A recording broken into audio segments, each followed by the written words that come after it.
guys, so welcome back. We have the fourth installment of the Sisterhood of the Traveling Pants, Forever in Blue by Ann Brashares. And I sort of think of this as the last book in the series, because while there is one more, it's not necessarily YA. I don't even know if it's classified legitimately as YA, but Forever in Blue is the final in the original canon, and it is the last in which you get this type of atmosphere and this look at the girls' friendships. So we're gonna say we are rounding out the series. However, tomorrow I will be bringing you Sisterhood Everlasting, which, as I said, it's probably my favorite, which I will get more into that tomorrow. But of the original four, I like this one the best because I guess, I don't know. It's hard to explain. Sometimes we just like what we like. And it's not that I feel like the girls are finally coming into their own, because they're not. Over the course of the series, the only character that I feel has had any advancement, any character development, has been Bridget. So in this book, I think I like the storylines better, even if I don't necessarily feel like the girls have carried along the lessons that they've learned from previous novels. And if you have no idea what I'm talking about, two options. Either read the series for yourself or go watch my other reviews. I recommend the latter. It's a little bit quicker. Anywho, where to start? Let's start with Lena, because I remember loving her so much. This time through, my favorite was definitely That's all, folks. My favorite was Bridget, or B. I was trying to put those together, coming up with B, Bree. Whatever. It's time to go to bed. And while I've always liked Bridget, for some reason, I held this special place in my heart for Lena. And I think it's because of her and Costas, not necessarily Lena, because Lena is the most boring character you will ever encounter in your entire life. But whenever Costas would get involved in her storyline, she became much more interesting. And so Lena doesn't disappoint in Forever in Blue. She continues to be the most boring character known to man. And on one hand, I accept it because that's her personality. She's very meek. She's an introvert. I still don't know how she's friends with the other girls, except we all need balance in our lives. I understand that introverts, I'm an extroverted introvert. You wouldn't know it, but I can be very shy when I'm in an uncomfortable situation, when I don't know people. So I understand that introverts might need some coaxing. Maybe when they're in big groups, they're not the life of the party, but get them on their own, get them somewhere they're comfortable, get them with people they love, and they're fantastic. And I guess it's because we rarely see the girls together throughout this whole series. We get very few glimpses of them as a unit. And so I don't see Lena with enough people that she's comfortable with to be like, she's someone that I connect with. She's someone that I want more of. So yeah, even though she is obviously enjoyable within her foursome, we never see that. We're just constantly told that they love her, that they enjoy her company, but throughout the course of the books, she's just not. Anyways, so in this book, she is still reeling from Costas. She is trying to get over him, and she had, and this book takes place after their first year of college.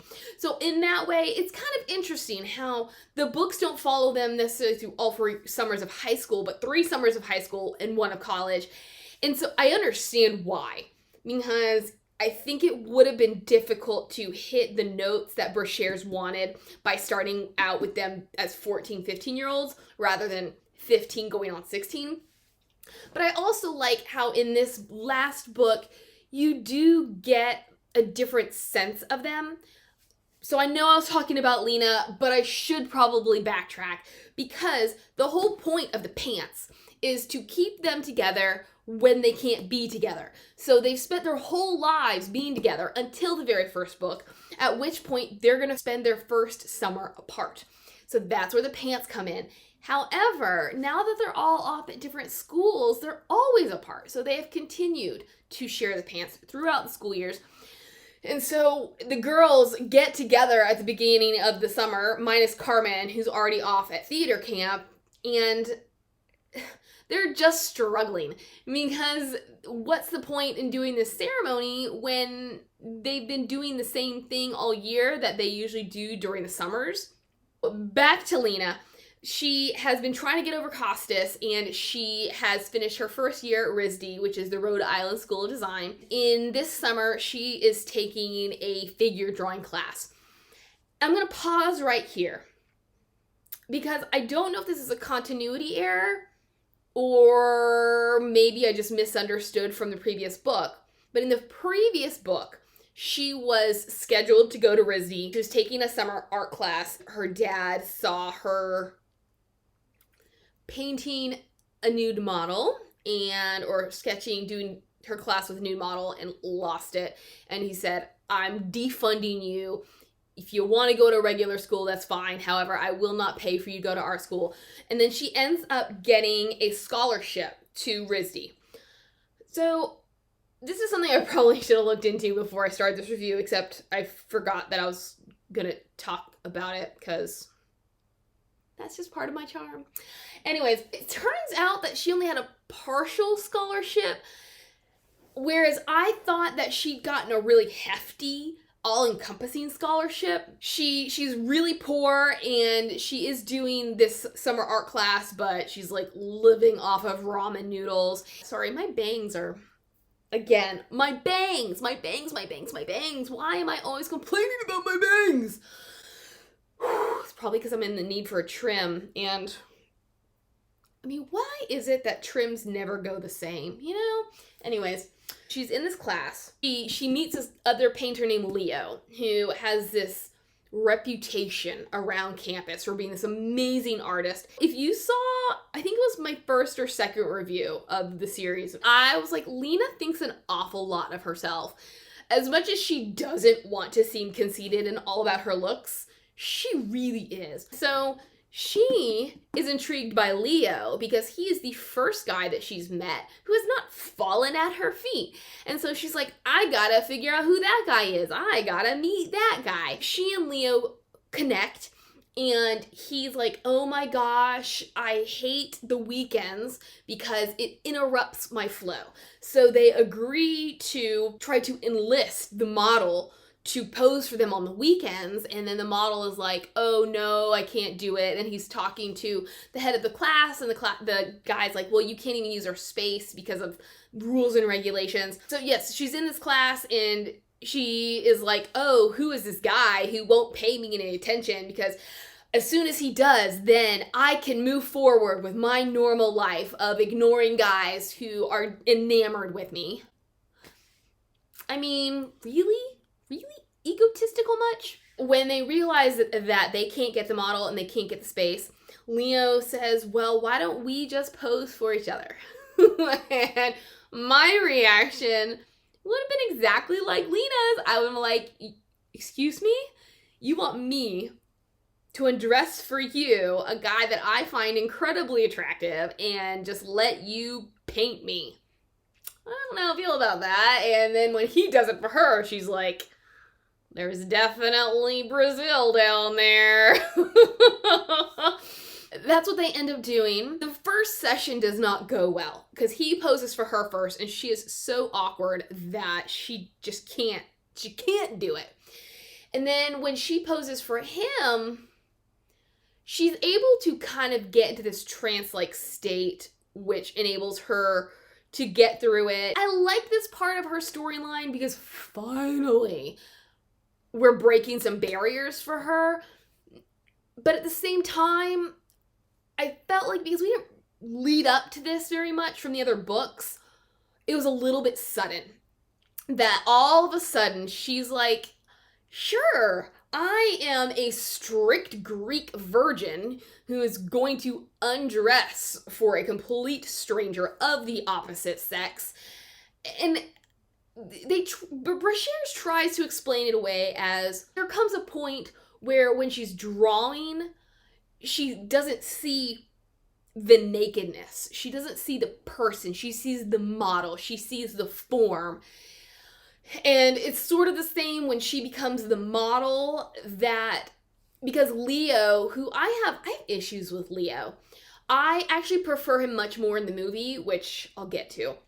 But because Leo is so focused, like, he's not seeing her as a woman, he is seeing her as a form, she can then, in a sense, lose her inhibitions and sink into being a model. In the end, what happens is she sleeps with Leo, only to then have Costas approach her and say, look, I'm here, I'm divorced from my wife, I want to be with you. And she, rightfully so, is angry. She's upset, and she's like, why do you have to come back into my life when things are going good? Did you really think that I was just going to fall into your arms? And later he's like, I did. I thought that this is what we both wanted, that despite circumstances, in the end, yes, you were going to be happy that I had come back and we could be together.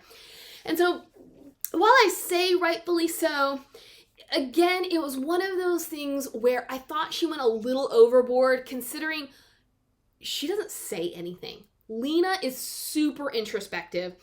Early on, I mentioned how with the Sisterhood of the Traveling Pants, the one thing that has always stuck with me, the two things really, are the lack of communication. Is what makes the books great. It's what makes the books terrible, where I'm like, you could solve so much if you actually spoke to each other. And then the other thing you see a little bit in earlier novels, and it gets much heavier in this book, is the introspection. I know they're now in college, and they're now burgeoning adults, but these girls, particularly Lena, are almost too wise. The thoughts they have are so heavy and so deep. It's overwhelming, and it drags my spirit down, considering these are relatively lighthearted books. They're beach reads in a way. They are books that you read during the summer, or for me, they're books that you read to recapture your youth, to get a little bit of nostalgia back in your life.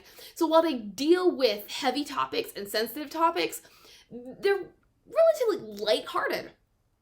And then you get these moments, these metaphors, these comparisons, and I'm like, holy wait, Batman.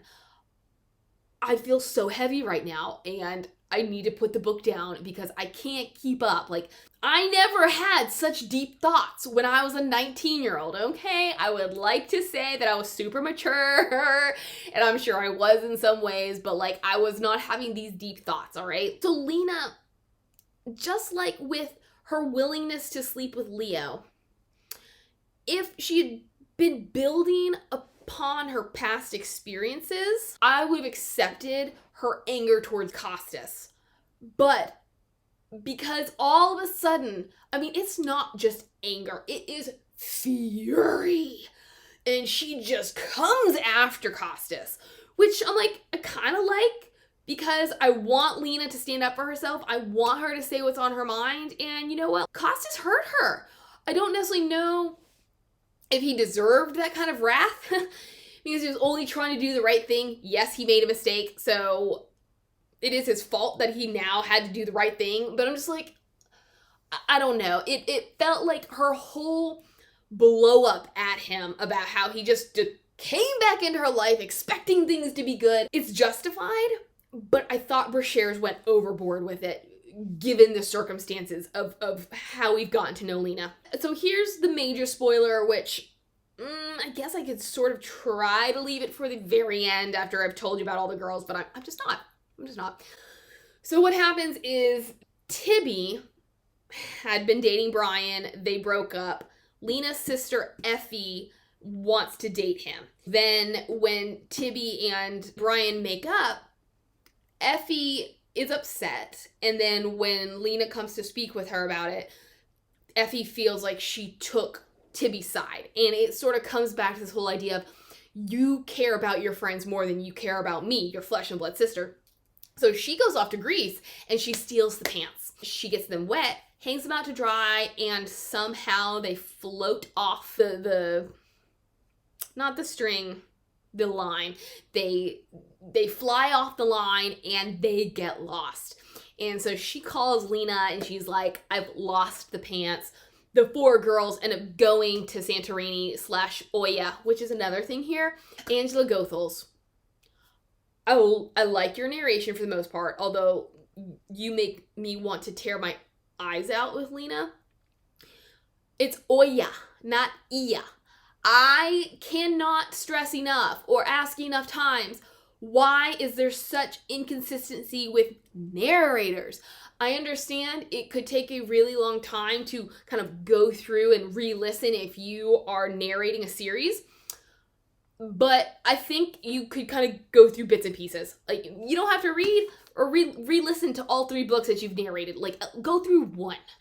Kind of re-listen to how you voiced people, to how you pronounce things, and then keep that continuity going. But I was like, it just felt really unprofessional. Talk about unprofessional. It felt really unprofessional. And maybe it's not even just her, but it's whoever's producing these audiobooks. Like, why are we having inconsistencies? The girls go to Oya in an attempt to find the pants, and they're not able to find the pants. However, Lena does run into Costas. They have this moment where he's like, someday we'll have our day. It might not be today, but someday. Obviously, Lena has cut things off with Leo, and that's another thing that I thought was strange, because Lena is a very intentional person. So she, like, this whole sleeping with Leo thing, I guess I've never been a Leo fan. I'm totally Team Costas, but I didn't get enough of Leo to care about him. I just didn't understand the appeal and the draw of Leo, because he's very one-dimensional. I think if maybe we learned more about him, like kind of gotten behind him and to see what makes him tick, because she just talks about how amazing he is and how he's able to get into his headspace and do things that people don't do. It verges on being too much. Like, Leo is too perfect. He's too capable. I want to know, why is he so great? I don't know if he's a first year or he's a second year. What is it that makes him a legend on campus already? And what does he think about that? And like, where is he coming from things except that he just has to paint all the freaking time? He was very, very flat for me. And so for her to, like, the second time that she poses for him, because at the end of the first pose, he kisses her. And so I guess this is when they embark on a legit relationship. My assumption was this was going to be an ongoing thing, which I guess that's a problem, because you know what happens when you assume. So they both pose for each other, and then he comes to her and he's just like, you're my muse, and I wish that I could get you to pose for me again, but I know that I can't ask you that because it would be unfair because you haven't asked me to pose for you or whatever. Basically, reciprocity. Leave me alone. Reciprocal. That's where I'm going with this. And she's like, well, I mean, you don't have to. You could just ask. Which is basically the way that Angela Goethals voices her. Talk about annoying. And so she falls asleep. And then she wakes up. Well, first off, he has arranged things differently. So instead of being on the couch, she is now on his bed. And she sees it and she automatically knows what his vision is, which, I mean, I'll give it to her. Like, if she's a great artist, she can see what he's going for. So, okay, fine, whatever. And then she just throws off her robe and lets down her hair and has none of the inhibitions from the first time. And she just gets on the couch, or I mean on the bed, does whatever she's gonna do. And he walks in, he's like, oh, how'd you know? And she's like, because this is how I would have done it. And then she's just languid. And she's kind of luxuriating in her sexuality, which is, again, it's not a problem for me because it's the girls, it's their time to really be coming into themselves and to be exploring their sexuality and how they feel about their bodies and relationships. So she falls asleep and then she wakes up and he's staring at her. Like, he's just as entranced. And then he comes over and they're like, yeah, let's get it on. And I'm like, I just, and then, I think it's even more so because she and Costas have that great romance. You know what I'm saying? Like, don't do it. And so with that alone, I'm like, it's kind of a nice twist that the one person we want Lena to be with is not the person she loses her virginity to. So it's good and it's bad. So she's all like embracing her sexuality and kind of having no regard for the act of sex, which goes so against her character. This is where my issues start. So she's all fine with it and she's like, oh, I did it. Let me tell my friends via email. And then she gets home and she bawls her eyes out because deep down she knew the person she wanted to lose her V card to was Costas. And so I just had really big issues with how it all played out. As I said, I'm okay with the fact that it wasn't Costas because it does add tension. It makes it a little less cliched. But I thought there was a distinct lack of characterization and development within the plot, like within Lena's storyline from first to last. So anyways, so that's Lena. And we'll get into Tibby because I kind of already touched on Tibby. Tibby has finished up her first year at NYU. She is taking a screenwriting class. So, as I said, she'd also been dating Brian for some time. They end up sleeping together. Afterwards, he realizes the condom broke, and this freaks her out. I gotta say, the only storyline, aside from a little bit of Bridget, maybe a lot of Bridget, I really didn't care for Lena, but I thought the other ones were really dynamic, and as much as I kind of hated some of the things that happened in them, it was in the best possible way. It's just like, talk to each other, talk to Brian, talk to your friends. Like, you don't need to go through this alone. So the struggles are frustrating, but in the best possible way because it's so realistic, it's true life. So she rejects Brian. She is so freaked out by the possibility that she is pregnant, and she's just waiting for her period to come, and she can't remember when she last had it. Finally, it does come. Around this time is when Effie comes to say, hey, do you mind if I date Brian? And I think this part is really, really smart. I really enjoy this little interaction between Tibby and Effie, especially when you have foreknowledge as to what this conversation is leading to. You're like, oh my gosh, it's so obvious. Tibby, catch on that she's talking about herself. This upsets Tibby greatly, but she has too much pride to be like, no, Effie, no. I still love him, even though I've been treating him like crap. So she ends up running into him at her parents' anniversary party, but of course he's with Effie and it's really awkward. They do end up getting back together, at which point Effie gets really mad and then sets the whole thing in motion with losing the pants. And the girls come together. They see it as, well, this was the pants' last gift to them.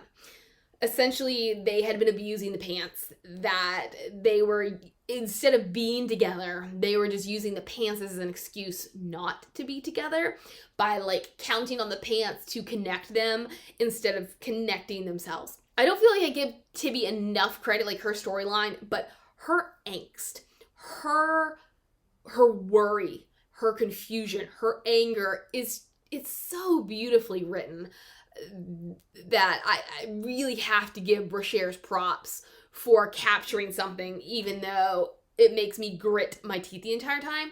And going back to the movie, Amber Tamblyn did an amazing, a phenomenal job at portraying Tibby, all of her idiosyncrasies, her cynicism, her attitude, even her insecurity, her fragility. The cast that they got for Sisterhood of the Traveling Pants is bar none. I mean, each girl was so perfect for her role. Which reminds me, because what I did is after I read this one, and right as I started Sisterhood Everlasting, I was kind of like, I want to watch the movie. I just had to. And so I watched the second one, which combines Forever in Blue, and then elements of the second and third. Honestly, I saw more elements of the second than the third, but I liked, in terms of Lena, I think that Alexis Bledel does an amazing job with her. And she makes her a lot warmer and more interesting than she really is. But what they did with Leo in that one, I thought was much more interesting. It's not that I didn't mind him as being her classmate in this class, but in the movie, Leo is the model. So they automatically form this really great repartee. I can't talk today. This really great repartee. And that then, except for the fact that the actor's got amazing abs and is super hot, it just drew me into them. And it made me like them together. They don't actually sleep together in this movie, but I thought that the dynamic that was played out between them in the movie was much more engaging than what I got in the book. And so if they had slept together, I would have been like, all right. And I even would have rooted for Leo as a love interest because they had a lot of chemistry. Amber Tamblyn in the movie does such an amazing job. I wish she was in more stuff.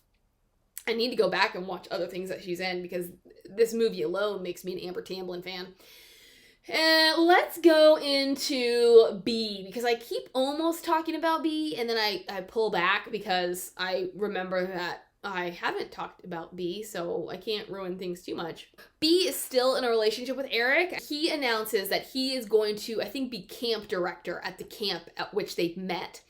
And this sort of like sets something off in B where she can't quite reconcile herself as being a girl with a boyfriend, because they have had a long distance relationship. She's a very concrete, sorry, my bangs, oh my gosh. So she, feeling kind of rejected and adrift, decides to go to Turkey on an archaeological dig. So she's there and she's just scouting out all the guys and like, oh, who's the cutest? And she determines the cutest guy is actually their professor. They are tiptoeing around each other this entire summer. While I say that Lena's my least favorite, and even though Bridget has been my favorite character, her moral ambiguity in this book bothers me. I don't know if it bothers you, but she's in a relationship. He is married. Yet they're tiptoeing around each other all summer until finally on his birthday, they cross a couple lines. They don't cross the line, but they almost cross the line. It's not till the next morning when she wakes up kind of in the afterglow and sees that his family, his wife and his children have surprise visited him. Does she say, oh my gosh, what have I been doing all summer? What kind of a person I am? I think this is when it's problematic to have 4 points of view because there's a lot to tackle within one book. And so she doesn't get enough time to really address everything that's going on with her and her decisions.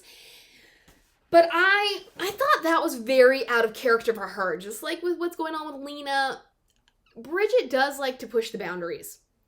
But I always got the sense that she had a moral compass and she could determine right from wrong, and that she would never let it get that far.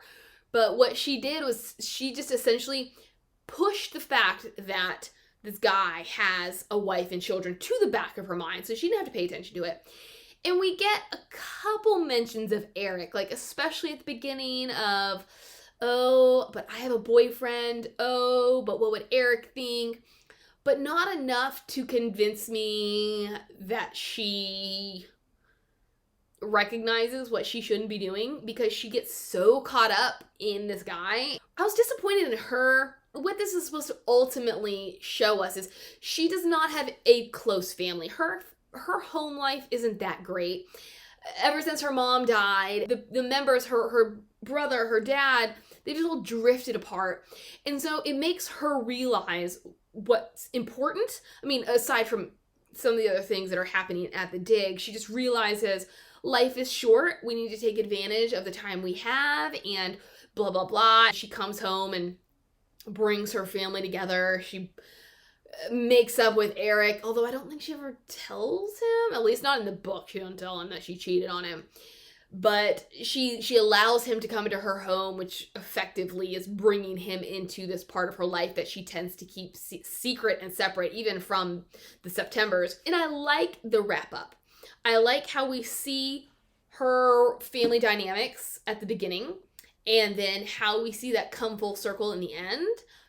But I don't understand why Brashares, particularly for a YA novel. I mean, I know we're tiptoeing a fine line with YA in this book because they are in college, but I don't think that material, that storyline was appropriate for this audience. And I don't think that it really fit well with Bridget's character. So I know I say this is my favorite book, but I do have a lot of issues with some of it. And finally, Carmen. It's a tie between Carmen and Tibby, who I like best. I mean, it might be Carmen. What's happened is Carmen has lost herself. Once she got to college, it was not what she'd expected. She realizes she's spoiled with her friends in that, you know, they're kind of built in. Now she's at college and not everybody wants to be her friend. So she loses herself. She gains a lot of weight and she's too embarrassed to see her friends. And that's partially the reason that she doesn't come home at the beginning of the summer to be part of this ritual, because she's just embarrassed. Like, she has been withdrawing from her friends all year. Again, they portrayed that really well in the movie, in which America Ferrera, like, they have very limited time to express it, but I think she was such a great actress, and the way she portrayed it was quite excellent in letting us see how she had hope and then slowly she just kind of withdrew. But she has befriended a girl named something. Sorry. A girl named something. I wear a night guard, and I just realized that it changed my bite. So I got distracted because my teeth need to be realigned. Julia. Carmen befriends this girl named Julia because their college is not an artsy college. And so in many ways, Julia stands out because she's very flamboyant in her dress and her mannerisms. However, once they get to this theater camp, Carmen's like, dude, Julia's a dime a dozen. They get to camp and are informed that, well, not even then. Let me play with my bangs because right here, you see this where it's like, it's my cowlick. Hi guys. Oh my gosh. We quickly realize that Julia's not a true friend. Julia is taking advantage of Carmen. Carmen cannot see it. She feels blessed that Julia would choose her as a friend. But Carmen is essentially Julia's lackey. They get to this acting camp. Carmen, who had been, because Julia is in theater, had been involved in set work. Let's put it that way, set work. And so that's what she's planning on doing when she gets to this camp. But she ends up running into a casting director, because what the camp does is they essentially have 3 stages. There's the community stage, which is like, if you're not very good, that's where you go, and it's free to watch that show. And then there's the second stage, is the step up. And then there is the first stage, in which that's where the professional actors, that's the one that everybody wants. However, it's really difficult to get a callback for that one because you gotta be really good. Carmen has a happenstance meeting with the casting director. She doesn't even know she's the casting director, but then she shows up at the auditions. Somehow she falls asleep. Everybody's getting ready to go, and then the casting director sees her and is like, oh, you came! Get up on stage. Well, when you know it, Carmen ends up getting the role of Perdita, which is the big role, and Julia is upset. So they have something of a role reversal. So now Carmen, who had been viewing herself as invisible this entire year, you know, her friends are kind of neglecting her, they're all drifting apart, and then she's embarrassed with herself, and now she is feeling seen, and so she's reclaiming the old Carmen. But she notices that the happier she is, the more upset Julia is. And what I love so much is how, even if you've never read the book before, you can tell it's a toxic relationship. You can tell what's wrong with Julia and why, but for some reason, Carmen cannot. What Julia does, and I don't know if it's a conscious decision or if she really does think she's helping Carmen, but she decides to help. She's like, look, this is how you act Shakespeare. This is the meter. This is how you pronounce things, blah, blah, blah. And she ends up completely screwing Carmen up, which is something I question. Because, okay, I get it at first. Carmen and Julia work on her new metered lines. She gets to practice and the director is like, you suck. Why don't you do what you were doing? I don't understand why Carmen doesn't just do what she'd been doing. Instead, she stays in this funk. Eventually, Carmen is able to get her mojo back. But it's again one of those really deep, introspective periods where I'm just like, Carmen, you're just not that introspective. I can sort of swallow it from Lena, but not from Carmen. The play is a huge success. Her friends show up and surprise her, and then her mom and stepdad, and then her dad and stepmom show up. It could be awkward and it's not, and I love that. I like how both parents have found their happiness and then have come together, and now Carmen can have her happiness. That is Forever in Blue. It is such a great little series. I don't know why I keep coming back to it, considering there's some parts that continually frustrate me, and I'm like, why is this one of my favorite series? But that's the beauty of books. There's always something new and something different when you reread them. So anyways, I will catch you tomorrow for Sisterhood Everlasting. Bye!